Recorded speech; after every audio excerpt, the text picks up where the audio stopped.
So at this point, what I'm going to do is now deal with taking this shape as I saw it from the top view and then hollowing it out and putting the holes in here. Um, One thing that I noted before I forgot was um, doing this filleting is something to be careful of. So where I put these fillets on the corners, it's something you may want to be careful of. And the reason why is once you fillet this, and I had based this reference point off of an intersection that was down here. But once I filleted it, I have no way to grab that intersection any longer. So what I'm going to do in this case, since I made that mistake, and I should have waited to do the fillet, is I'm going to go ahead and do an explode, and I'm going to copy this line to here, and I'm going to copy this line to here. So at the intersection of these two lines is my location for that portion that goes up here, okay?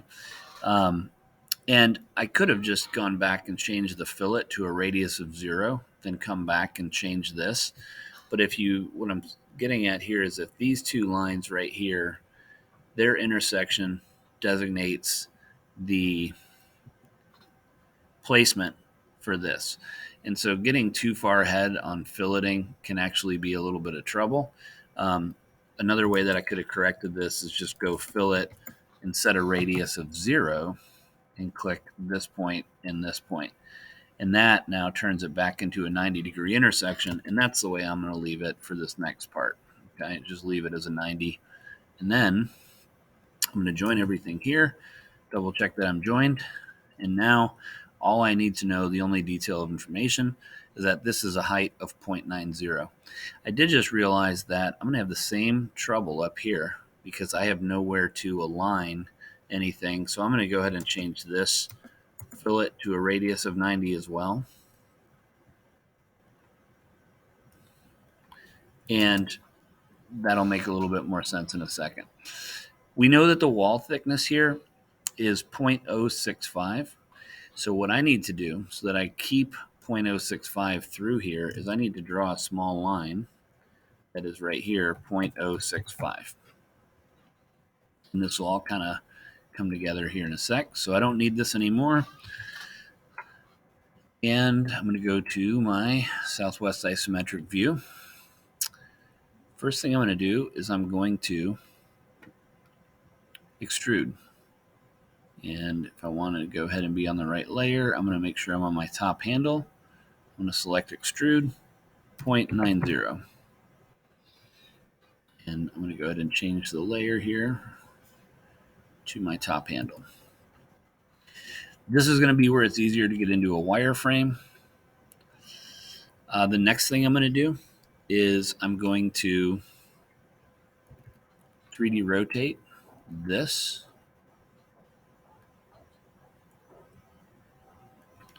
And I'm going to do that 90 degrees. So this now should start to make a little bit of sense what's about to happen. If I take this and I place it right here, you can see now that I have an even amount of space, which was that 0.065 all the way around. So that stick was completely necessary. This is not necessary in the place it's at right now. So I'm going to get it out of the way. And now I'm going to extrude this that way. I'm going to pull it back just a little bit. And now if I put on realistic, you can see what's happened is that piece has now become a cookie cutter or a punch. So now I can go up to my subtract tool, subtract the handle, which is what I want to keep, select the cookie cutter, which is what I want to get rid of. And then lastly, I can go back, put this. Actually, I said copy would be the better way because I might need those whole locations later. So that could be helpful at a later point. I'm going to copy this and place it right there. So that sort of looks like just how I drew it from the top view. Now I'm going to go to my holes layer, and I'm going to extrude that and that circle at the same time. And if it makes you feel more comfortable, which it does for me, just for the appearance, you can go ahead and check and see how that has acted like a drill bit, or again, a punch, or whatever you want to think of it as. And now I can just do a subtract one more time. Select this,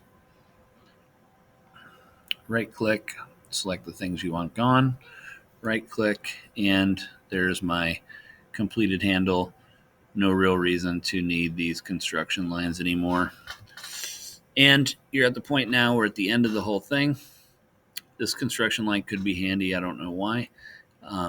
What you might want to do is come back, and we know that these fillets, so fillet radius 0.025, we know that we would have fillets around here. And so once you click it, you can now go ahead and click all the little pieces that make this fillet up, and then right click enter, and you'll see it bend over just like that. Okay. I kind of would recommend, again, saving it all till the end a little bit and make that your last step before putting all these fillets together. And one last thing would be a 3D rotation here, because it's not in the correct place yet. So I'll say 90 degrees, and that's flipped it up, and you can obviously, it's going to need one more turn.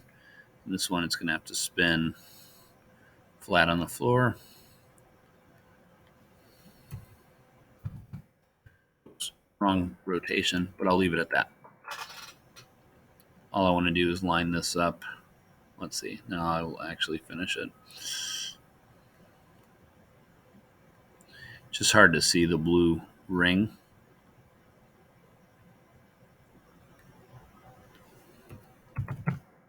There we go. And that's exactly the way we want it, so that this will fit over here. Okay.